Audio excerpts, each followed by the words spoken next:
하나님은 여러분이 믿음 가지기를 원하십니다. 안 원하는 것 같아요. 다시 한번. 하나님은 여러분이 믿음 갖기를 원하십니다.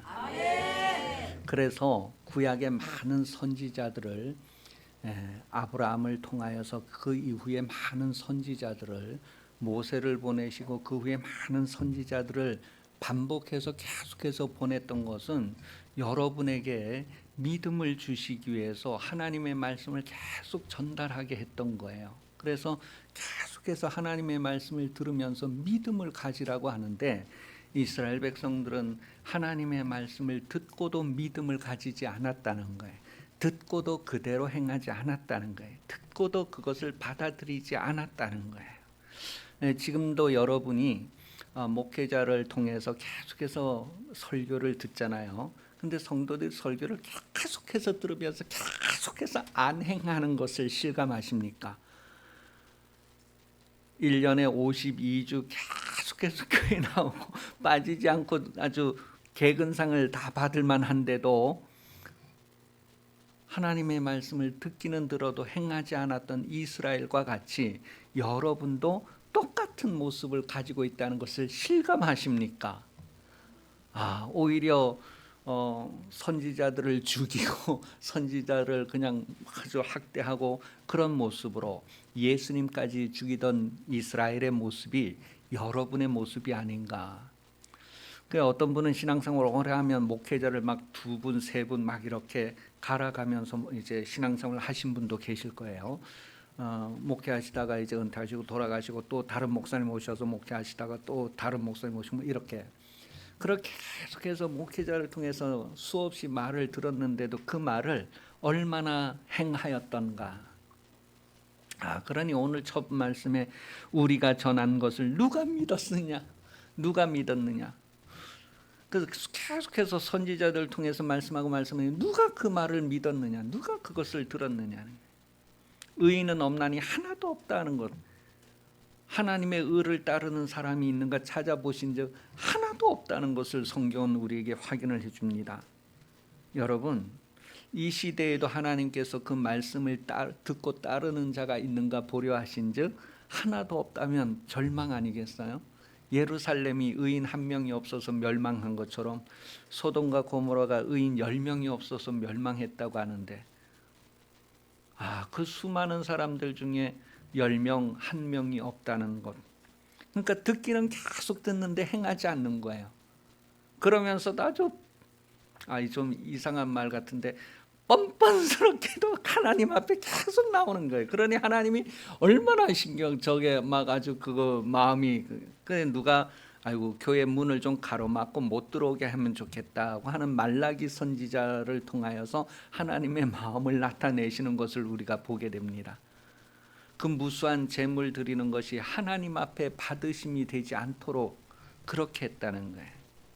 너희의 무수한 제물이 나에게 무엇이 유익하냐는 거예요. 그냥 내 마당만 밟을 뿐이다. 그런데 여러분, 이스라엘 백성들이 광야 40년 동안에 수없이 제사를 드렸지만 그게 하나님께 드린 것이 아니었다. 그렇게 사도행전에서 우리에게 확인을 해주잖아요.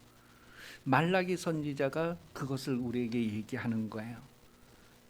그런데 오늘 이 시대 우리는 그런 말씀을 들으면 그땐 그랬구나 하면서 오늘 내가 그대로. 그래서 얼룩송아지가 엄마 소를 보고 뭐라고 생각하겠어요? 우리 엄마는 왜 저렇게 얼룩일까? 그러면서 자기 눈에 그냥 자기는 안 보이는 거예요. 그러니 여러분, 우리가 신앙생활을 하면서 아무개는 왜 저럴까? 왜 말씀을 듣고도 변하지 않을까? 그게 바로 여러분 자신일 수 있다는 것을 다시 한번 생각해 보시기 바랍니다. 이렇게 하나님께서 많은 선지자들을 통하여서 히브리서 1장 1절 2절에 보면 많은 선지자를 통하여서 말씀하셨고 또 마지막 때는 예수님을 통해서 말씀하셨다. 그렇게 성경에 우리에게 확인을 해주고 있어요.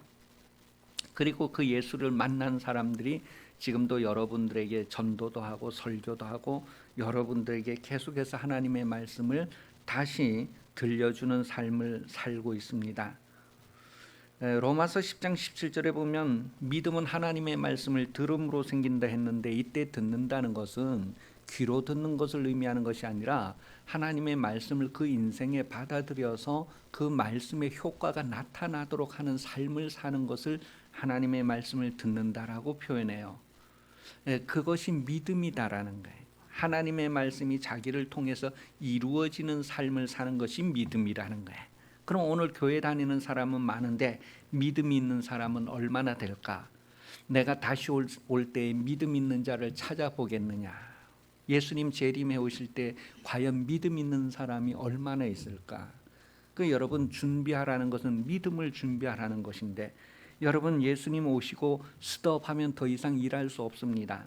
주인이 오늘 일 그만입니다 하면 이제 품삯 받으러 모이는 시간이지, 더 일하겠습니다 막 고집하고 뭐 더 일한다 하고 뭐 이렇게 해도 그만 스톱하면 다 같이 스톱하는 그러한 것이 우리에게 올 것입니다. 여러분, 믿음을 하나님은 원하십니다. 계속해서 말씀하면서 여러분 믿음 갖기를 원하십니다. 그러니 여러분, 하나님의 말씀을 받아들여서 믿음을 준비하시기를 예수님 이름으로 축복합니다. 로마서 10장 17절에 그러므로 믿음은 들음에서 나며 들음은 그리스도의 말씀으로 말미암았느니라. 나는 하나님의 말씀을 듣고 오라 하면 오고 가라 하면 가는가? 그냥 듣기만 하고 네네 하고 아무것도 하지 않고 있는가? 첫째 아들, 둘째 아들 이야기를 통해서 첫째 아들을 불러서 얘야 오늘 포도원에 가서 일 좀 하거라. 네. 그리고 나갔대요. 그 둘째 아들을 불렀어요. 얘야 오늘 포도원에 가서 일 좀 하거라. 싫어요. 그리고 나가다가 마음을 돌이켜서 밭에 가서 포도원에 가서 일했대요. 누가 아버지의 말대로 한 자냐? 누가 아버지의 말을 순종했느냐? 그 첫째가 아니고 둘째라는 거예요. 그래, 입술로만 주여 주여해서 천국에 들어가는 것이 아니라 하늘에 계신 내 아버지의 뜻대로 행하는 자가 천국에 들어간다. 그들이 바로 하나님의 가족이 된다. 내 형제요 부모요 모친이다. 그렇게 말하고 있어요. 하늘에 계신 아버지의 뜻대로 행하는 삶인가? 오늘 교회에 다니는 사람들이 하나님 아버지의 뜻대로 행하지 않습니다. 그래서 교회는 다니는데 교회 안 다니는 사람하고 아무 구별이 없고 열매가 차이가 나지 않는다는 거예요. 예레미야 11장 4절에 보면 하나님과 우리와의 관계는 바로 약속의 관계라고 말하고 있습니다. 하나님과 이스라엘의 관계가 약속의 관계였다는 거예요. 언약의 관계였다는 거예요. 예레미야 11장 4절, 이 언약은 내가 너희 조상들을 쇠풀무 애굽 땅에서 이끌어내던 날에 그들에게 명령한 것이라. 곧 내가 이르기를 너희는 내 목소리를 순종하고 나의 모든 명령을 따라 행하라. 그리하면 너희가 내 백성이 되겠고 나는 너희 하나님이 되리라. 주여 주여 한다고 해서 다 하나님의 백성이 될 수 없는 거예요. 아버지 아버지 한다고 해서 다 아버지의 자녀가 되지 않는 거예요. 누가 아버지의 뜻대로 행하느냐는 거예요. 누가 아버지를 받아들여서 몸으로 이루느냐를 성경은 말하고 있습니다. 출애굽기 24장 3절에서부터 8절까지 내용을 보면 이스라엘과 하나님의 관계가 언약의 관계라는 것을 말해줍니다. 출애굽기 24장 3절에서 8절, 모세가 와서 여호와의 모든 말씀과 그의 모든 율례를 백성에게 전했대요. 그들이 한 소리로 응답했대요. 이르되 여호와께서 말씀하신 모든 것을 우리가 준행하리이다. 그러니까 하나님이 모세를 통해서 하나님이 하고 싶은 말을 다 명령으로 전했는데 백성이 그것을 듣고 알겠어요. 우리가 그대로 다 행할게요. 그렇게 했대요. 그 다음 4절부터요. 모세가 여호와의 말씀을 기록하고 이른 아침에 일어나 산 아래에 제단을 쌓고 이스라엘 12지파대로 12기둥을 세우고 이스라엘 자손의 청년들을 보내어 여호와께 서로 번제와 화목제를 드리게 하고 모세가 피를 가지고 반은 여러 양푼에 담고 반은 제단에 뿌리고 언약서를 가져다가 백성에게 낭독하여 듣게 하니 그들이 이르되 여호와의 모든 말씀을 우리가 다 준행하리이다. 모세가 그 피를 가지고 백성에게 뿌리며 이르되 이는 여호와께서 이 모든 말씀에 대하여 너희와 세우신 언약의 피니라. 이 아주 빨간 도장 찍어가지고 언약서 계약서 가지고 와서 빨간 도장 찍어가지고 이렇게 언약의 관계가 되었다는 것을 말합니다. 너희가 내 말을 듣고 내 말을 잘 지켜 행하면 나는 너희의 하나님이 되고 너희는 내 백성이 되리라. 그렇게 해서 주고받고 해서 합의가 되고 도장까지 찍었대요. 피로 아주 확인까지 했대요. 피를 뿌렸대요. 그렇게 서로 이제 약속을 했는데 이 약속을 안 지켰다는 거예요. 이스라엘 백성들이. 오늘날 성도들도 마찬가지로 하나님의 말씀을 그대로 내 말을 영접하면, 내 말을 믿으면, 내 말을 받아들이면 내 자녀가 된다. 어떻게 할래? 네. 네. 아직도 포도원에 안 들어갔대요. 어디에 가 있어요? 다 일상생활에 가 있는 거지만, 다 세상 길에 가 있는 거지 뭐. 다 제 곳으로 가 있는 거지요 뭐. 너의 선 곳이. 그래서 복 있는 사람은 뭐예요? 제 곳에 서 있지 않다는 것을 얘기해요. 하나님의 말씀을 주야로 묵상하면서 그 길을 즐거워하면서 그 길을 간다는 거예요. 근데 다 제 길에 가 있는 거예요. 아직도. 그것을 죄라고 합니다. 죄. 히브리서 12장 4절에는요. 너희가 죄와 싸우되 아직 피 흘리기까지는 대항하지 아니하고 그래요. 여러분 죄와 싸울 때 뭐 피 흘리기까지, 예수님은 죄와 싸우기 위해서 피 흘리기까지 죄와 싸우셨다는 것을 얘기합니다. 그런데 실상은 그 죄는 우리의 죄인데 우리가 우리의 죄 때문에 피 흘리기까지 싸운다는 거예요. 이 언약의 피의 약속으로 이렇게 약속을 하고 약속을 안 지킨다는 것은 뭐예요? 내가 피값을 내놓는다는 거예요. 목숨을 내놓는다는 거예요. 그 정도로 언약은 아주 엄청난 건데 우리가 그 언약을 얼마나 등한히 여기고 있는가. 신명기 7장 9절을 보면 하나님은 신실하신 하나님이다라고 소개합니다. 신실하다고 말은 아멘 그런 말이에요. 신실, 진실, 진실로 아멘 그 말이 신실해요. 하나님은 신실하신 하나님. 그래 요한계시록에도 아멘이시오 그렇게 표현을 하고 있어요. 하나님은 아멘이시다. 다시 말하면 하나님은 약속을 신실하게 지키는 분이다 그렇게 얘기하는데 우리 사람들은 신실함이 없다는 거예요. 약속을 지키지 않았다는 거예요. 그 약속을 깨뜨리고 약속을 배반했다는 거예요. 예레미야 11장 7절 8절입니다. 예레미야 11장 7절 8절. 내가 너희 조상들을 애굽 땅에서 인도하여 낸 날부터 오늘까지 간절히 경계하며 끊임없이 경계하기를 너희는 내 목소리를 순종하라 하였으나 그들이 순종하지 아니하며 귀를 기울이지도 아니하고 각각 그 악한 마음에 완악한 대로 행하였으므로 내가 그들에게 행하라 명령하였어도 그들이 행하지 아니한 이 언약의 모든 규정대로 그들에게 이루게 하였느니라 하라. 이렇게 하나님 앞에 신실하지 못한 이스라엘의 모습이 오늘 우리들의 모습이 아닌가를 확인할 수 있습니다. 신명기 7장 9절에 보면 하나님은 신실하신 하나님. 신명기 7장 9절 그런즉 너는 알라 오직 내 하나님 여호와는 하나님이시오 신실하신 하나님이시라. 그를 사랑하고 그의 계명을 지키는 자에게는 천대까지 그 언약을 이행하시며 인내를 베푸신대. 하나님은 선지자들을 통해서 반복했던 것처럼 오늘도 목회자들을 통해서 계속해서 말씀을 하실 때에 여러분은 신실함으로 반응하시기를 아멘으로 반응하시기를 예수님 이름으로 축복합니다. 우리가 전한 것을 누가 믿었느냐? 여호와의 팔이 누구에게 나타났느냐? 그 선지자들이 전한 것을 누가 믿었느냐? 아무도 그 말씀을 받아들이지 않아요.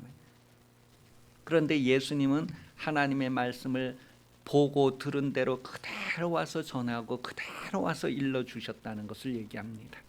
그래서 하나님의 말씀이 그대로 육신에 이루어질 때에 능력이 드러나게 되었다는 것을 말하고 있어요.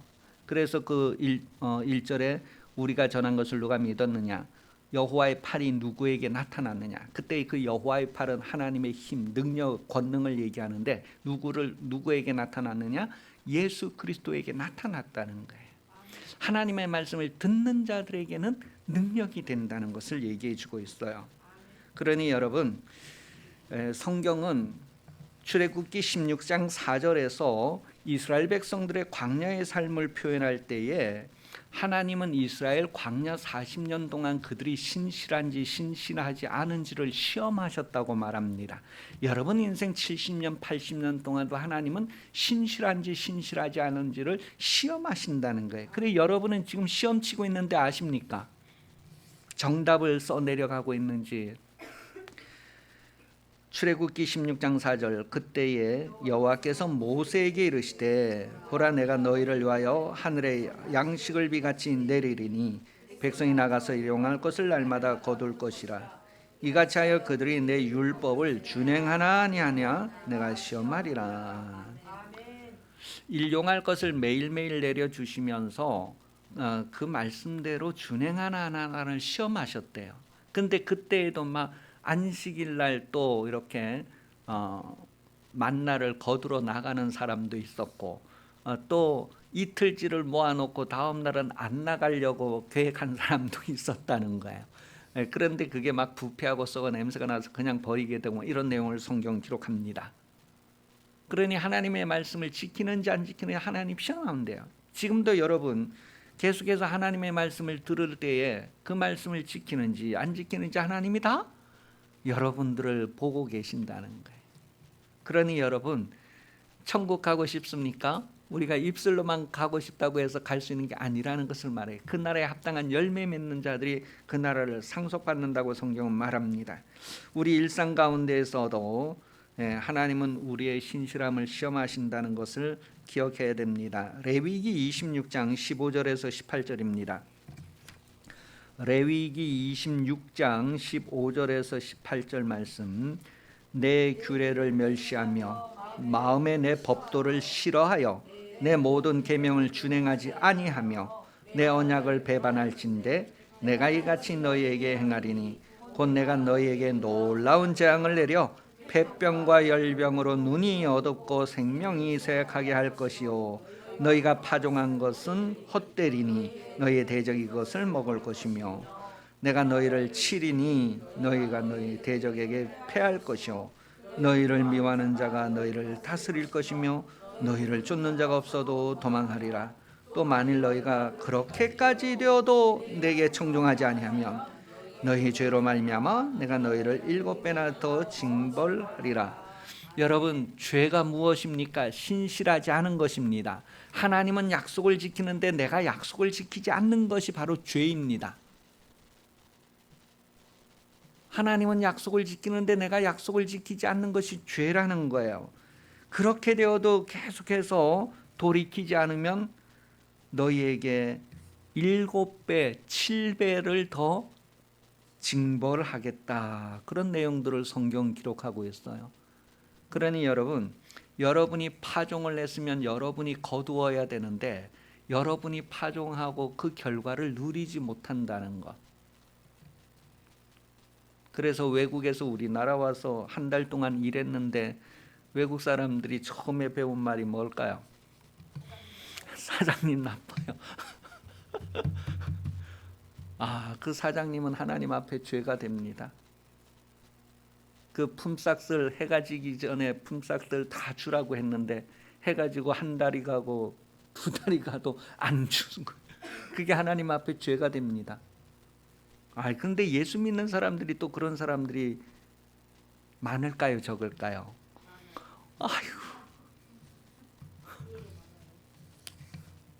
차라리 예수 안 믿었더라면 하나님의 이름을 모독받지는 않았을 텐데. 여러분은 하나님의 말씀을 받아서 신실하시기를, 아멘 하시기를 예수님 이름으로 축복합니다. 그런 사람을 마태복음 25장 16절 17절에서는 5달란트 받은 사람, 2달란트 받은 사람이라고 소개를 해주고 있습니다. 5달란트 받은 자는 바로 가서 그것으로 장사하여 또 5달란트를 남기고 2달란트 받은 자도 그같이 하여 또 2달란트를 날려. 여러분, 하나님의 말씀을 그대로 행하면 30배, 60배, 100배가 된다는 것을 성경은 말합니다.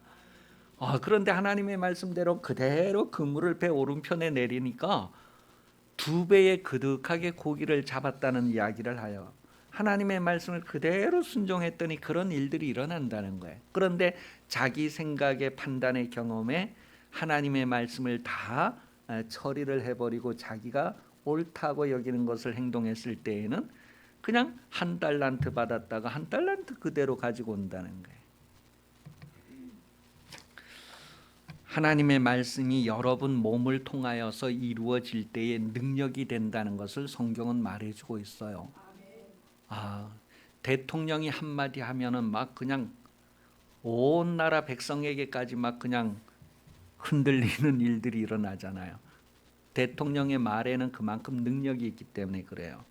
그러면 그것처럼 하나님의 말씀을 우리가 받아서 그대로 행할 때에 그 능력이 나타난대요. 옛날에는 외상 시킬 땐 꼭 애들을 시켰어요. 가서 외상으로 라면 5개만 사오너라. 그럼 가서 우리 엄마가 라면 5개 외상으로 달래요. 그러면은 그땐 누구 엄마 다 아는 동네 사람, 동네 장상 그랬어요. 여러분, 아이가 가서 그냥 달라 그러면 안 주지만 엄마가 달래요 그러면 주는 거예요. 그게 엄마의 말의 능력이란 말이에요. 엄마의 말을 받아서 그대로. 그래서 우리에게도 예수 이름으로 하나님의 말씀을 그대로 행하는 삶을 살라는 것을 말합니다. 예수께서 이미 다 모델이 되셨고 모범을 보이셨고 이미 다 샘플을 보여주셔서 예수 이름으로 하니까 그대로 되더라는 것을 보여주셨어요. 그리고 이제 우리도 예수 이름으로 그대로 하면 그대로 된다는 것을 말합니다. 그런데 예수 이름을 안 사용해요. 베드로와 요한은 나에게 돈이 없지만 예수 이름이 있다. 예수 이름으로 걸어라. 오늘 성도들이 예수 이름을 가지고 있으면서 돈으로 구제할 수는 있는데 예수 이름으로 구제하는 일은 거의 생각도 안 하는 거예요. 그러니 여러분, 할 수 있는 대로 예수 이름을 매일매일 사용하는 삶을 사시기 바랍니다. 예수 이름이 바로 구원하는 능력이고 예수 이름이 하나님의 능력이 나를 통하여 나타나는 방식이 된다는 것을 성경은 말합니다. 하나님의 팔이 누구에게 나타났느냐, 하나님의 능력이 누구에게 나타났느냐, 예수님에게 나타났다는 것을 말합니다. 예수님은 순종했다는 거예요. 그대로 순종했다. 그래서 예수님의 삶은 능력으로 이루어졌다. 그렇게 성경이 말합니다. 마태복음 3장 11절에 보면 세례 요한이 예수님에게 대해서 표현을 했어요. 나는 너희로 회개하게 하기 위하여 물로 세례를 베풀거니와 내 뒤에 오시는 이는 나보다 능력이 많으시니 나는 그의 신을 들기도 감당하지 못하겠노라. 그는 성령과 불로 너희에게 세례를 베푸실 것이요. 그러니까 예수님은 뭐예요? 능력이 많으신 분이다라고 세례 요한이 증거를 했어요. 예수님은 능력이 많으신 분이다. 그럼 많은 사람들이 능력 많은 사람을 쫓아갔을 거예요. 그래 많은 사람들이 예수님을 찾아갔어요. 예수님의 능력을 목격했어요. 예수님은 하나님의 말씀을 그대로 나타내시고 실행하신 분으로서 하나님의 능력을 나타냈단 말이에요. 우리도 하나님의 말씀을 듣고 그대로 하면 되겠구나 그런 생각을 여러분은 할 수 있었는데 그때는 못했나 봐요. 그때 사람들은. 그러니 여러분은 예수님의 말씀을 그대로 나타내는 삶을 사십시오. 마태복음 13장 54절에 보면 예수님이 고향에 돌아갔어요. 예수님이 마태복음 13장 54절 고향으로 돌아가사 그들의 회상에서 가르치시니 그들이 놀라 이르되 이 사람의 이 지혜와 이런 능력이 어디서 왔냐? 갱상도 사투리 어디서 왔냐? 그렇게 하니까 뭐예요? 이게 다 하나님께로부터 오는 능력인데 그 말씀을 그대로 그대로 하니까 능력이 나타나는 것을 얘기해요. 누가복음 4장 1절 2절에 보면 예수님께서 누가복음 3장 20절 21절에서 이제 기도하고 성령 받고 4장 1절 2절에 보면 예수께서 성령 충만함을 입어 성령의 이끌림을 받으면서 마귀의 시험도 다 이겼다, 그런 내용을 기록하고 있어요. 그리고 누가복음 4장 13절에서 15절에 보면 시험을 이기니까 마귀가 떠나가고 나서 14절에 예수께서 성령의 능력으로 갈릴리에 돌아가시니 그 소문이 사방에 퍼졌고 친히 여러 회당에서 가르치심에 무사람에게 칭송을 받으시더라. 그러니까 성령의 능력으로 갈릴리에 돌아가서 이제 막 그 역사하신 것을 기록하는 거예요. 그 예수님의 생애는 뭐예요? 성령 받고 능력으로 사역했다는 것을 말해요. 18절에서 19절에 보니까 주의 성령이 내게 임하셨으니, 그 성령이 임하셔서 가난한 자에게 복음 전도하시고 또 내게 기름을 나를 보내사 포로된 자에게 자유를, 눈먼 자에게 다시 보게 함을 전파하며 눌린 자를 자유롭게 하고 주의 은혜의 해를 전파하게 하려 하심이라 하였더라. 그 예수님이 가는 곳곳마다 막 눈이 뜨여지고 막 일어나 걷게 되고 막 깨끗하게 되고 병이 다 고쳐지는 그런 능력들이 나타났다는 거예요. 여러분, 예수님이 그렇게 능력이 나타난 우리하고 똑같은 육체에 살면서 그런 능력이 나타났던 것은 예수님이 하나님의 말씀을 그대로 실행했기 때문이다라는 거예요. 그리고 기도를 많이 했는데 기도하는 내용이 뭐예요? 하나님의 말씀이 나를 통하여서 그대로 이루어지기를 기도했다는 것을 말합니다. 그래서 말씀대로 행하는 것, 말씀이 나를 통하여 그대로 이루어지는 것이 능력이다라는 것을 요한복음 2장 5절에 보면 갈릴리 가나에서 그 혼인잔치에 포도주가 다 떨어졌을 때에 하인들이 물을 떠가지고 가잖아요. 그 얘기에서 2장 5절에 보면 그의 어머니가 하인들에게 이르되 너희에게 무슨 말씀을 하시든지 그대로 하라 하니라. 그러니까 무슨 말을 하든지 그대로 하라는 거예요. 그러니까 그대로 했더니까 하나님의 능력이 나타나는 것을 얘기한. 누가복음 17장 14절에 보면 17장에 보면 그 나병 환자들 이야기를 하면서 그 나병 환자들이 제사장에게 가서 몸을 보이라고 하는 예수님의 말씀을 듣고 그대로 제사장들에게 몸을 보이려고 가는 도중에 다 고침을 받았다라는 것을 기록을 해주고 있어요. 그러니 여러분, 하나님의 말씀이 나를 통하여 그대로 실행되어지는 과정에서 하나님의 능력이 나타난다는 것을 성경은 말해주고 있습니다. 그렇기 때문에 하나님의 말씀을 받는 사람에게는 능력이 된다는 것을 얘기해줘요. 로마서 1장 16절 내가 복음을 부끄러워하지 아니하노니 이 복음은 모든 믿는 자에게 구원을 주시는 하나님의 능력이 됨이라. 먼저 유대인에게 그리고 헬라인에게. 여러분, 고린도후서 10장 4절 말씀에 보면 우리가 이 세상에서 이길 수 있는 것, 싸움에 승리하는 비결, 그것은 바로 능력이다라고 말합니다. 우리의 싸우는 무기는 육체에 속한 것이 아니요 오직 어떠한 견관진도 무너뜨리는 하나님의 능력이라. 모든 이론을 무너뜨리며. 하나님의 능력은 뭐예요? 말씀이 그대로 나를 통하여 드러나는 것입니다. 하나님의 말씀을 사람이 받으면 능력이 된다는 것.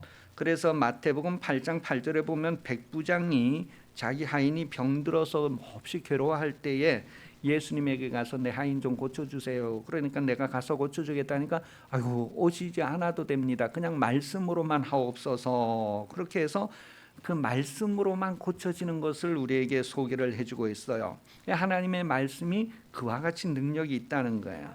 그 말씀은 여러분에게 올 때 예수 이름으로 옵니다. 말씀이 예수 이름으로 온다는 거예요. 말씀이 육신이 되어 우리 가운데 거할 때 예수 이름 가지고 말씀이 오셨다는 것을 마태복음 1장 21절, 요한복음 17장 11절을 통하여 확인을 해줍니다. 요한복음 17장 11절, 물론 그 이제 마태복음 1장 21절은 예수 이름을 이제 얘기하고 있어요. 요한복음 17장 11절에는 나는 세상에 더 있지 아니하오노나 그들은 세상에 있사오고 나무는 아버지께로 가온나니 거룩하신 아버지여 내게 주신 아버지의 이름으로 그들을 보존하사 우리와 같이 그들도 하나가 되게 하옵소서. 그 우리가 예수 이름으로 하나가 되는 것처럼 예수 이름은 하나님께 받은 이름이다라는 것을 말해주고 있어요. 그 이름을 우리에게 주셨어요. 그 이름을 사용할 때 하나님의 능력이 나타나는 거예요. 내 능력이 나타나는 것이 아니고 예수 이름을 사용할 때 하나님의 능력이 나타나니 여러분 예수 이름을 많이 사용하시기를 바랍니다. 옆 사람에게 우리 예수 이름 많이 사용하십시다. 2번 시작.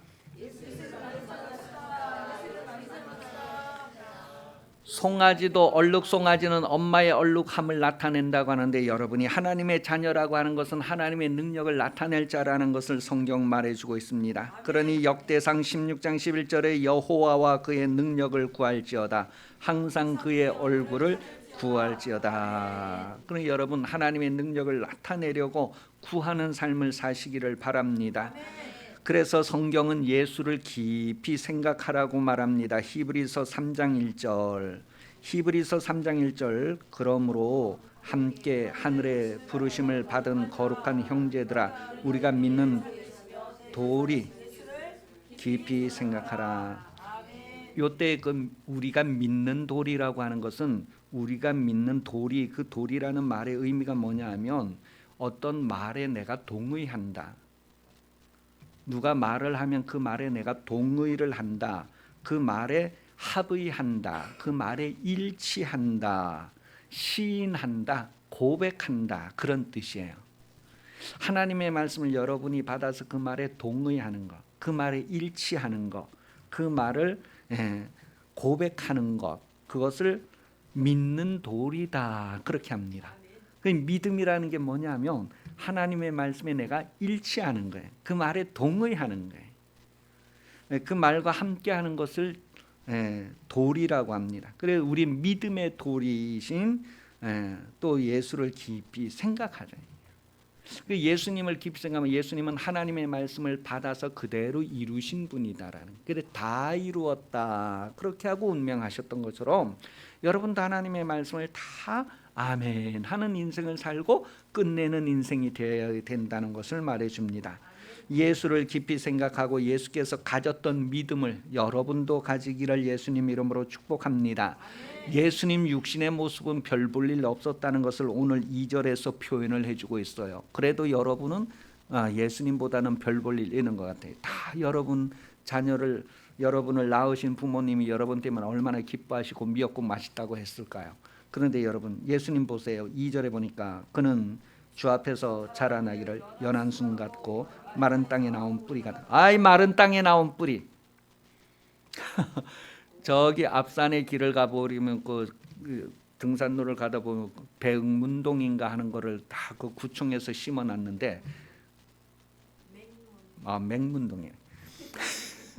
백문동이 아니고 맹문동 심어놨는데 돼지들이 그걸 와서 다 뽑아갖고 아주 이게 뿌리가 이렇게 뒤집혀가지고 다 하얗게 말라가는 그거 볼 수 있어요. 여러분 예수님은 마른 땅에서 나온 뿌리 같아 고운 모양도 없고 풍채도 없은즉 우리가 보기에 흠모할 만한 아름다운 것이 없다. 보잘것없는 모습이.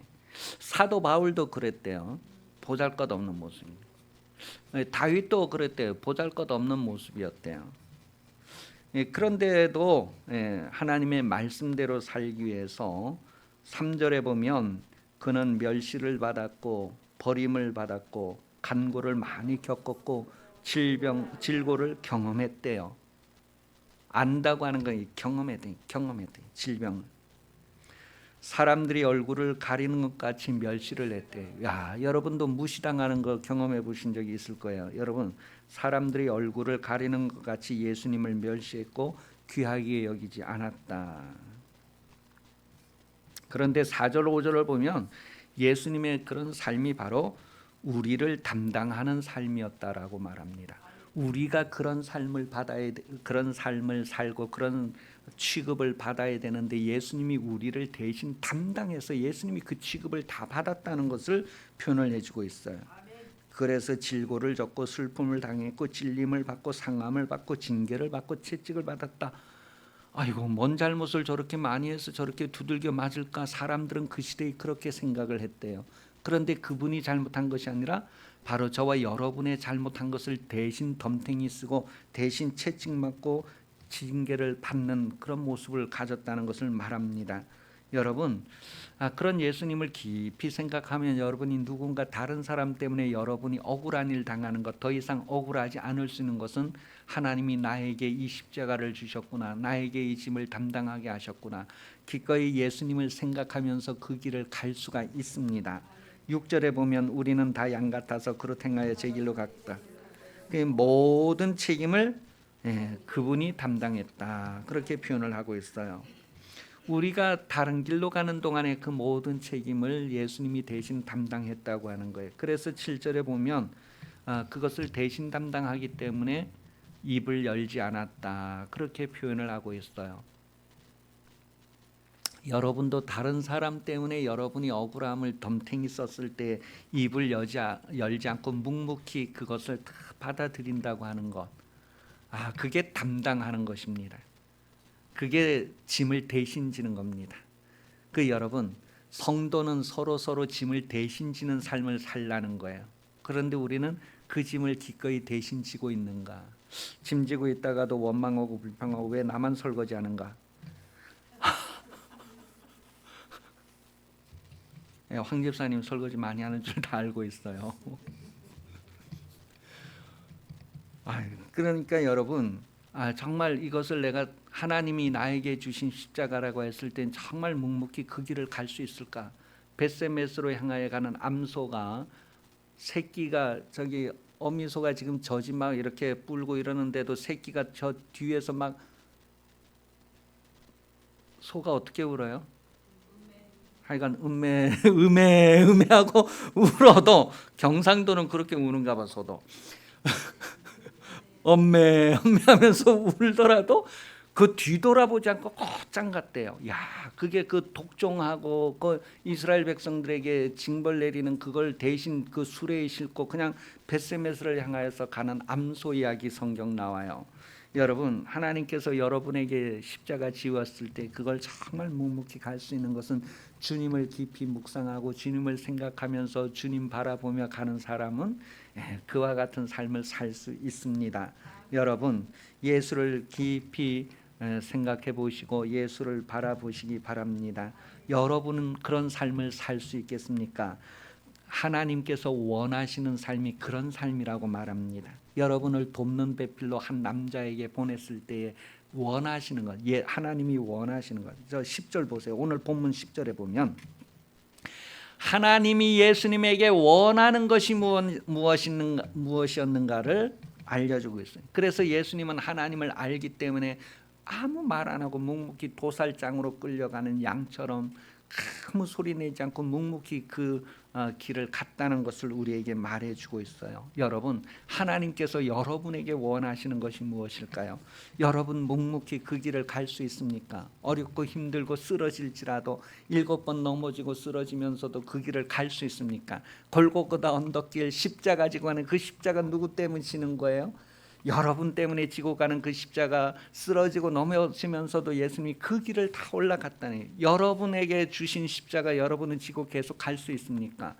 어떤 사람은 부모의 십자가를 지고 있는 사람도 있고, 어떤 사람은 자녀의 십자가를 지고 있는 사람도 있고, 어떤 사람은 형제의 십자가를 지고 사는. 얼마 전에 어저께인가요, 장애인 아이를 이렇게 두고 있는 아버지가 이렇게 그냥 학교를 계속 등교시키고 하교시켜 가지고 오다가 차에서 그냥 그 아이를 죽이고 자기는 아파트 올라가서 뛰어내려 죽었다는 그 기사가 어저께인가 오늘인가 나왔어요.